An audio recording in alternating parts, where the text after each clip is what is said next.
যে বাহালুল পাগল আর হচ্ছে বাচ্চা হারুনুর রশিদ, তাদের দুজনের সাথে একদিন দেখা হলো। তখন বাচ্চা ওই পাগলকে বলছে, তোমার কি পাগলামি শেষ হবে না? কি পাগলামি? তুমি কবরস্থানেই থাকো, এই পাগলামি কি শেষ হবে না? তখন বাহালুল বলছে, আমি পাগল নই, পাগল হচ্ছেন আপনি। আমি আবার কিভাবে পাগল বলেন তো? কোথায় সেই রাজা বাচ্চা, কোথায় সেই ক্ষমতাশীলরা, কোথায় সেই দাপটওয়ালারা, কোথায় সেই ফেরাউন যে নিজেকে বলেছিল আমি হচ্ছি তোমাদের প্রভু? কোথায় সেই ফেরাউন, কোথায় সেই কারুন, কোথায় সেই হামান? কেউ টেকে নাই। বলেন আপনার দাদা কোথায়, বলেন আপনার বাবা কোথায়? তখন বাচ্চা বলছে, ওই যে কবর দেখা যায় ওই কবরে আমার বাবা, ওই যে কবর দেখা যায় ওই কবরে আমার দাদা। আচ্ছা, আপনার এই বিল্ডিং গুলো তাদের কবরে কি কাজে এসেছে? না না না, কাজে আসে নাই। তাহলে আপনি যে মরে যাবেন আপনার কাজে আসবে কি আসবে না এটা কি আপনার জানা আছে? না, আমার জানা নাই। আমার যে কি হবে এটা আমার জানা নাই। যেই হারুনুর রশিদ বলেছিল, হে বৃষ্টি তুমি যেখানে খুশি মেঘ বর্ষণ করো, মেঘ বর্ষণ করো, কিন্তু মনে রাখবে ওই ভূমিটায় আমি বাচ্চা হারুনুর রশিদের দখলে। যেই বাচ্চা এত বড় চ্যালেঞ্জ দিয়েছিল, ওই বাচ্চা যখন বাহলুলের কাছে কথাই ঠেকে গেল, তখন বাহলুলকে বলল, তুমি সত্য কথা বলেছ, আমাকে কিছু উপদেশ করো। তখন ওই বাহলুল বলল, আমি আপনাকে উপদেশ করছি, আপনি আল্লাহর কিতাব মতোই চলবেন, আপনি রাসূল সাল্লাল্লাহু আলাইহি সাল্লামের হাদিস মতোই চলবেন। আচ্ছা, তুমি কি আমার কাছে কিছু চাও? আজকে যা চাইবে আমি তোমাকে তাই দিয়ে দেব। তখন পাগল বলছে, আপনার কাছে তিনটা জিনিস চাওয়ার আছে, যদি আপনি দিতে পারেন আমি শুকরিয়া আদায় করব। তিনটা জিনিস চাও, তোমাকে দিয়ে দেব। এক, মালাকুল মাউত আমার বয়সটাকে আপনি বাড়ায়া দেন। আমার বয়স যেমন আছে তেমন যেন না থাকে, আমার বয়স অনেক বাড়ায়া দেন। বাচ্চা কি বলবে? পারবো? বাচ্চা বলল, আমি পারবো না। দুই, আপনি মালাকুল মাউতকে তাড়িয়ে দেন, আমি পারবো না। তিন, আপনি আমাকে আপনার ক্ষমতা দিয়ে জান্নাতে ঢুকাইয়া দেন, না আমি পারবো না। হে বাচ্চা হারুনুর রশিদ, আপনি পারেন না আমি জানি, অতএব আপনিও ভিক্ষুক আর আমি ভিক্ষুকের কাছে কিছু চাইটাই না। যদি চাইতে হয় আল্লাহর কাছে চাই, রবের কাছে চাই, তার কাছে জান্নাত চাই, তার কাছে আমি সাহায্য চাই। আপনার কাছে আমার কিছু চাওয়া টাওয়া নাই। এই কথা মনে করতে হবে, মরার পরের কথা স্মরণ করতে হবে। আমি একদিন বাড়িতে বসেছিলাম, একদিন আমার মাথার উপরে কিছু পোকা পড়লো।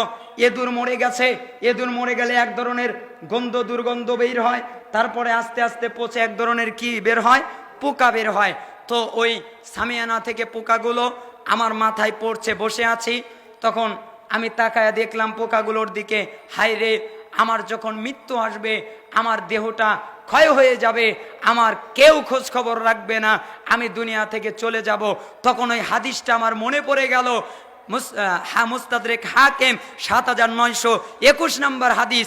জিব্রাইল আমিন আল্লাহর নবীর কাছে আসলেন, এরপরে বললেন, আল্লাহর নবী, আমি আপনাকে উপদেশ করব। কি উপদেশ? আপনি যতদিন খুশি জীবন যাপন করেন, কিন্তু মনে রাখবেন আপনি মৃত্যুবরণ করবেন। ও আহবিবমান আহবাবতা ফাইন্নাকা মাফারিকুহু, আপনি যার সাথে খুশি বন্ধুত্ব করেন, কিন্তু মনে রাখবেন আপনি তাকে ছেড়ে যাবেন। ও আমাল মা শিতা ফাইন্নাকা মাজজিয়ুম বিহি, আপনি যা খুশি কাজ করেন, কিন্তু মনে রাখবেন আপনি তার প্রতিফল পাবেন। আপনি যা খুশি যতদিন খুশি জীবন যাপন করেন। সালাফরা এই হাদিস অনুযায়ী, এই হাদিসটা অনেক লম্বা, আমি প্রথম অংশ অনুবাদ করলাম। সালাফরা এই হাদিস অনুযায়ী তারা একটা ভাষণ দিয়েছিল, আপনাদেরকে আমি নকল করছি। হে দুনিয়ার লোকেরা, তোমাদের যাদের মৃত্যু হবে না, তোমাদের যা মনে চাই তাই করো, মনে চাইলে জিনা করো, মনে চাইলে ব্যভিচার করো, মনে চাইলে খারাপ কাজ করো, তোমাদের নিষেধ করা হয় না। তোমাদের যার সাথে খুশি বন্ধুত্ব করো, তোমাদের নিষেধ করা হয় না। তোমার বন্ধু হতে পারে টাকা, তোমার বন্ধু হতে পারে গাড়ি, তোমার বন্ধু হতে পারে বাড়ি, তবে সাবধান শুনে রাখো, তুমি মানুষ, তোমাকে মৃত্যুবরণ যদি করতে হয়, তোমাকে তোমার বন্ধুকে যদি রেখে যেতে হয়, তোমাকে যদি তোমার রবের সামনে দাঁড়াতে হয়, তাহলে রবের সামনে তুমি তোমার প্রশ্নের উত্তর দেওয়ার জন্য রেডি থাকো। অতএব সাবধান হয়ে যাও, তোমাকে একদিন মরতে হবে। তোমাকে একদিন দুনিয়া থেকে চলে যেতে হবে, তোমাকে একদিন দুনিয়া ত্যাগ করতে হবে, তোমাকে একদিন দুনিয়া ছেড়ে যেতে হবে। ওই হাদিসের বাক্যটা এরকম, হে আল্লাহর নবী, আপনি যা খুশি জীবন যাপন করেন, কিন্তু আপনি মৃত্যুবরণ করবেন। আপনাদেরকে বলা যায় আপনারা যা খুশি করেন, কিন্তু মনে রেখে করবেন আপনাদের মৃত্যু হবে, আমারও মৃত্যু হবে। ওয়াহাবিব মান আহবাবতা ফাইন্নাকা মাফারিকুহু, আপনি যার সাথে খুশি বন্ধুত্ব করেন, কিন্তু মনে রাখবেন আপনি তার প্রতিফল পাবেন। বন্ধু হতে পারে গাড়ি, বন্ধু হতে পারে বাড়ি, বন্ধু হতে পারে নারী, বন্ধু হতে পারে শয়তান, বন্ধু হতে পারে মদ, বন্ধু হতে পারে অন্য কোনো জিনিস, এতে নিষেধ নাই। কিন্তু মনে রাখবেন আপনি তাকে ছেড়ে যাবেন, ও আপনার সাথে যাবে না, আপনাকে একাই যেতে হবে। ওয়ামাল মা শিতা ফাইন্নাকা মাজজিয়ুম বিহি, আপনি যা খুশি কাজ করেন, আপনার যা মনে চাই করেন, কিন্তু মনে রাখবেন আপনাকে একদিন আপনার রবের সামনে দাঁড়াতে হবে। এই জন্যই তো আল্লাহ তাআলা বলেন ওয়া আম্মা মান খাফা মাকামা রাব্বিহি ওয়া নাহান নাফসা আনিল হাওয়া ফাইন্নাল জান্নাতা হিয়াল মাওয়া। কত চমৎকার কথা! যেই ব্যক্তি তার রবের সামনে দাঁড়ানোর সময়টাকে ভয় করে, আমাকে আমার রবের সামনে দাঁড়াতে হবে, আমি আমার রবের সামনে দাঁড়াবো, রবের সামনে দাঁড়ানোর সময়টাকে ভয় করে এবং প্রবৃত্তির কামনা বাসনা থেকে দূরে থাকে, ফাইন্নাল জান্নাতা হিয়াল মাওয়া, তার একমাত্র ঠিকানা মাওয়া নামক জান্নাত। জান্নাত ছাড়া কিছু নয়। যে তার রবের সামনে দাঁড়াতে ভয় করে, তার মানে লজ্জা কি? মরণের কথা চিন্তা করা, হাড়গুলো পচে গলে যাবে এ কথা চিন্তা করা। ওমান আরাদাল আখিরাত তারাকা জিনাতাদ দুনিয়া, এবং যেই ব্যক্তি দুনিয়ার চাকচিক্য ছেড়ে দেয়, দুনিয়ার চাকচিক্য, দুনিয়ার জৌলুস ছেড়ে দেওয়া, এইগুলো যারা করে, ফামান ফাআলা যালিক ফাকাদ ইস্তাহায়া মিনাল্লাহি হাক্কাল হায়া। আল্লাহর নবী বললেন, শুনে রাখো, লজ্জা কি তা কি তোমরা জানো? তোমরা যেটা বুঝেছো ওটা লজ্জা নয়। লজ্জা হলো মাথা, মাথার সাথে যা আছে তাকে হেফাজত করা। লজ্জা হলো পেট, পেটের সাথে যা আছে তাকে হেফাজত করা। লজ্জা হলো মরার পরের চিন্তা করা, আমাকে একদিন মৃত্যুবরণ করতে হবে। লজ্জা হলো দুনিয়ার চাকচিক্য ছেড়ে দেওয়া। ফামান ফাআলা যালিক ফাকাদ ইস্তাহয়া মিনাল্লাহি হাক্কাল হায়া। যেই ব্যক্তি এ কাজ করতে পারলো, ওই ব্যক্তি লজ্জার হক আদায় করলো। তাহলে বলেন তো, লজ্জার হক আদায় করলো কে? মাথা, বডি, সবকিছুকে যারা হেফাজত করতে পারলো, যারা রক্ষা করতে পারলো, যারা হেফাজত করতে পারলো, ওরা লজ্জার হক আদায় করলো। তাহলে লজ্জা বুঝে এসেছে? আচ্ছা, আপনারা কি লজ্জা বুঝেছেন? লজ্জা কি? মাথা, মাথার সাথে যা হেফাজত করা, পেট, পেটের সাথে যা তাকে হেফাজত করা, মরার পরে চিন্তা করা আমাকে মরতে হবে, আর দুনিয়ার চাকচিক্য ছেড়ে দেওয়া, দুনিয়ার জৌলুস, দুনিয়ার মাধুর্য, এগুলো ছেড়ে দেওয়া। যারা এগুলো করবে তারাই লজ্জার হক আদায় করবে। আল্লাহ তাআলা আমাদেরকে লজ্জা বুঝার তৌফিক দান করুন, আমিন বলে। ওই স্পষ্ট বাক্যকে কিভাবে স্পষ্ট করা যায়? যেমন মনে করেন, আর একটা হাদিস আমি আপনাদের সামনে উল্লেখ করি। আবু দারদা রাদিয়াল্লাহু আনহু তিনি বললেন, রাসূল সাল্লাল্লাহু আলাইহি সাল্লাম বলেছেন, আলা উখবিরুকুম বিআফদালা মিন দারাজাতিস সিয়ামি ওয়াস সাদাকাতি ওয়াস সালাহ, আমি কি তোমাদেরকে বলবো না নেকির দিক থেকে সালাতের চেয়ে, সিয়ামের চেয়ে, সাদাকার চেয়ে বেশি কিসে? তার মানে নফল সিয়ামের চেয়ে, নফল সাদাকার চেয়ে, নফল সিয়ামের চেয়ে বেশি নেকি কিসে? আমি কি তোমাকে বলবো না? আমি কি তোমাকে জানাবো না? তখন সাহাবীরা বললেন, হ্যাঁ আপনি আমাকে বলেন। তখন রাসূল সাল্লাল্লাহু আলাইহি সাল্লাম বললেন, ওই কাজ হচ্ছে ইসলাহু যাতিল বাইন, দুই ভাইয়ের ভিতরে মীমাংসা করে দেওয়া, দুই ভাইয়ের ভিতরে ঐক্যবদ্ধ করে দেওয়া। ও ফাসাদু যাতিল বাইন, আর যারা ঝগড়া তৈরি করলো, যারা বিপর্যয় তৈরি করলো, হিয়াল হালিকা, তারা মাথা মুন্ডনকারী। আচ্ছা বলেন তো, মাথা মুন্ডন কি? এটা একটা অস্পষ্ট বাক্য না? মাথা মুন্ডন দ্বারা কি বোঝায়? চুল মুন্ডন করা, গলা কেটে ফেলা, নাম কি মাথা মুন্ডন? এটা একটা অস্পষ্ট বাক্য। এই অস্পষ্ট বাক্যকে স্পষ্ট করার জন্যে জুবাইর রাদিয়াল্লাহু আনহু থেকে হাদিস এসেছে। তিনি বলছেন, রাসূলুল্লাহ সাল্লাল্লাহু আলাইহি ওয়াসাল্লাম বলেছেন, স্পষ্ট করে বললেন যে, শুনে রাখো, যে বিগত উম্মতের ব্যাধি। আনি জুবাইর রাদিয়াল্লাহু আনহু قال قال رسول الله صلى الله عليه وسلم دب إليكم داء الأمم قبلكم الحسد والبغضاء هي الحالقة لا أقول تهلك الشعر ولكن تهلك الدين। শোনো, বিগত উম্মতের ব্যাধি তোমাদের ভিতরে বিস্তার লাভ করেছে, তোমাদের ভিতরে ছড়িয়ে পড়েছে। বিগত উম্মতের ব্যাধি কি? বিগত উম্মতের ব্যাধি হলো হিংসা, বিগত উম্মতের ব্যাধি হলো ঘৃণা। এই ঘৃণা, এই হিংসা তোমাদের ভিতরে বিস্তার লাভ করেছে।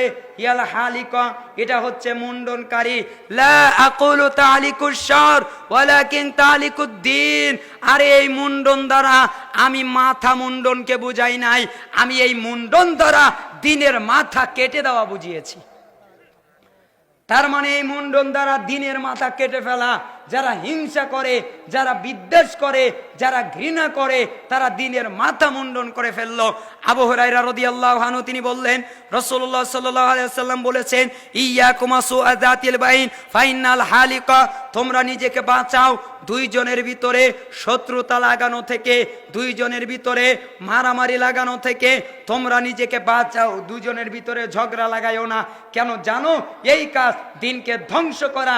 তার মানে মাথা মুন্ডন করার অর্থ হলো দিনকে মুন্ডন করা। মাথা মুন্ডন করার অর্থ হলো দিনের মাথা কেটে ফেলা। এই হাদিসটা ব্যাখ্যা করলো।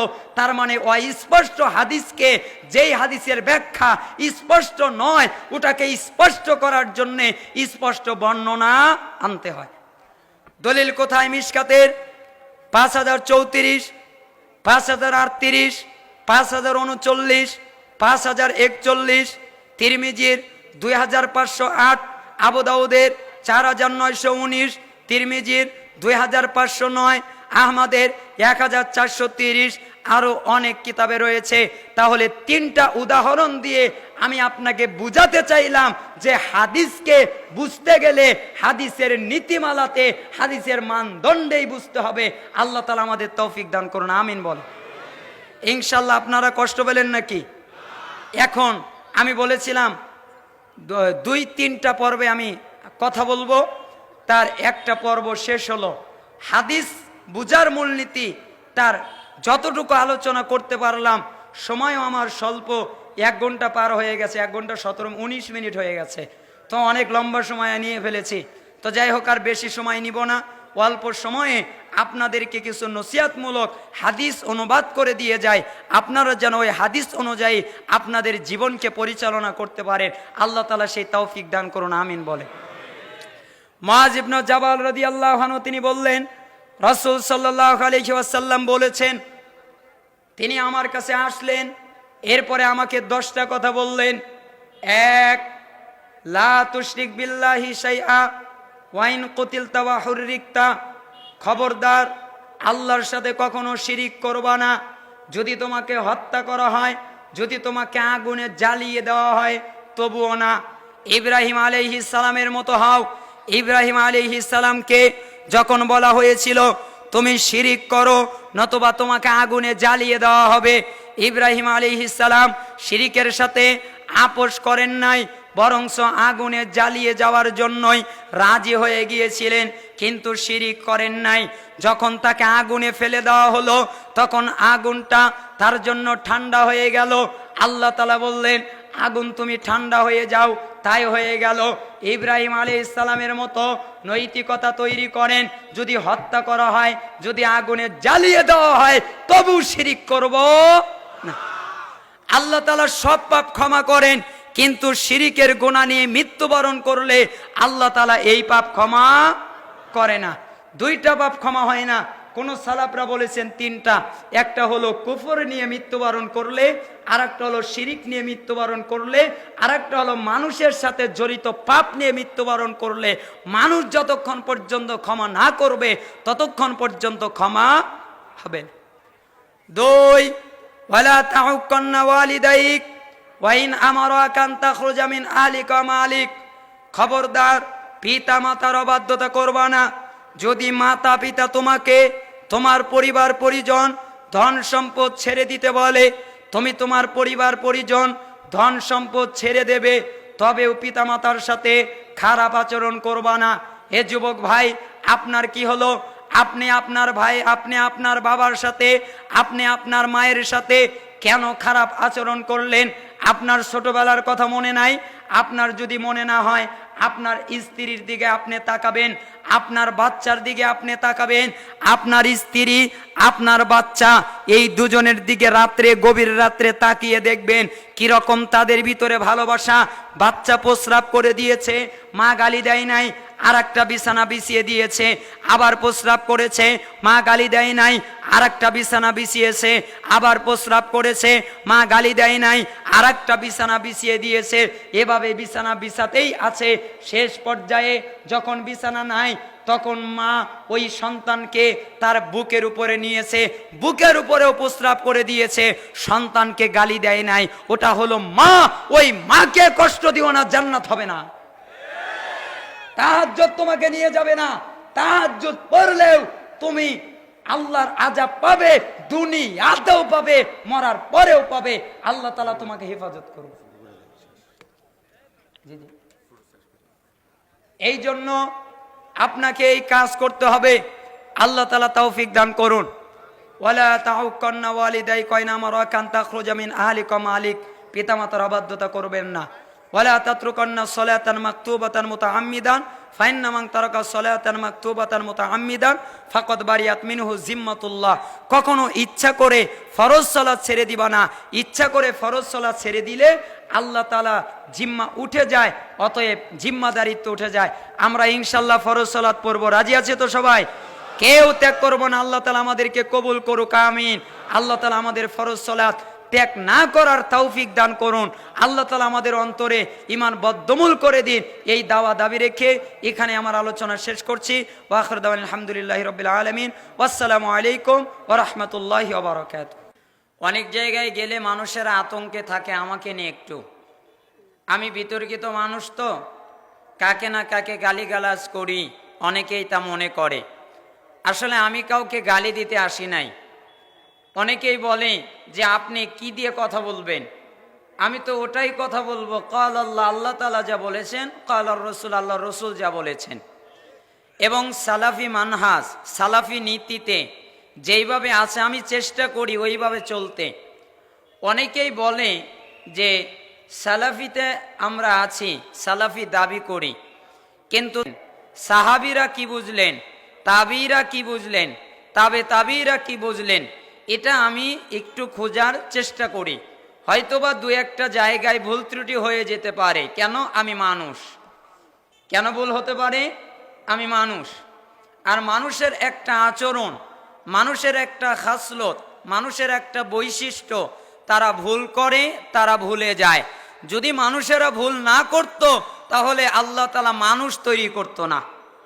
মালাকরা এনাফ, তারা তো ইবাদত করেই, তারা আল্লাহর আদেশ শোনেন, আল্লাহর নির্দেশ শোনেন, আল্লাহ তাআলা যা বলেন তাই তারা করেন, উল্টা নীতিতে তারা চলেন না। তাহলে মালাকরাই তো এনাফ ছিল, মানুষ আবার তৈরি করলেন কেন? তার মানে যাদেরকে স্বাধীনতা দেওয়া হয় তারা ভুল করবে, আবার ক্ষমা চাইবে, তারা অপরাধ করবে, আবার আল্লাহর কাছে ক্ষমা চাইবে, আল্লাহ তাদের ক্ষমা করে দেবে। ক্ষমাই যদি না করতে পারে, অপরাধী যদি না করে, গফফার নামের কি হবে, রহমানের কি হবে, করুণার কি হবে, দয়া কাদের উপরে করবেন যদি পাপী না হয়? এই জন্য মানুষের ভুল হবে, মানুষের ভুল ত্রুটি হয়ে যাওয়া স্বাভাবিক। এখানে মনোক্ষুণ্ণ হওয়ার কোনো কারণ নেই। আমারও ভুল হয়ে যেতে পারে। যদি আমার কোনো বিষয়ে ভুল হয়ে যায়, আপনারা আমাকে দলিল প্রমাণের আলোকে জানিয়ে দেবেন। ইনশাআল্লাহ আমার মন মানসিকতা ভালো আছে, আমি সংশোধন হবার চেষ্টা নয়, সংশোধন হয়ে যাব ইনশাআল্লাহ।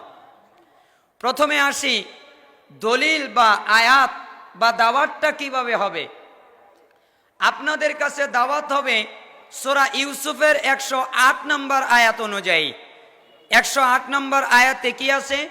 আল্লাহ তাআলা বলেছেন, কুল হাযিহি সাবিলি, হে নবী আপনি বলেন এটা হচ্ছে আমার সহজ সরল রাস্তা। আদু ইলাল্লাহ, আমি মানুষকে আল্লাহর দিকে ডাকি, আল্লাহর পথে ডাকি, মানুষকে মানুষের দিকে ডাকি না। বলি না মানুষের ইবাদত করো, বলি না মানুষের খেদমত করো, বলি না মানুষকে সেজদা করো, বলি না মানুষের ইবাদত করো, এগুলো বলি না। কি বলি? তোমরা আল্লাহর ইবাদত করো। এমনিতেই নয়, আলা বাসিরতিন, জ্ঞান দিয়ে, প্রমাণ দিয়ে, আলা বাসিরতিন, প্রমাণের আলোকে, আনা, আমি মুহাম্মদ নিজে, ওমান ইত্তাবাআনি, এবং আমাকে যারা মানে তারাও।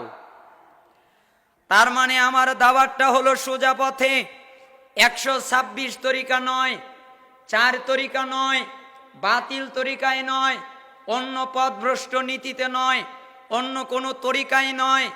আমি মানুষকে ডাকি আল্লাহর দিকে, আল্লাহর পথে। এমনিতেই নয়, দলিলের আলোকে, প্রমাণের আলোকে আনা, আমি নিজেও তাই করি, আর আমাকে যারা মানে তারাও তাই করে। ওয়া সুবহানাল্লাহি ওয়া মা আনা মিনাল মুশরিকিন, আর আমি আল্লাহর পবিত্রতা বর্ণনা করছি, আমি মুশরিকদের অন্তর্ভুক্ত নই। অনেকে আমাকে বলতে পারে, এইরকম আমার গায়ে ছিটিয়ে দেয়,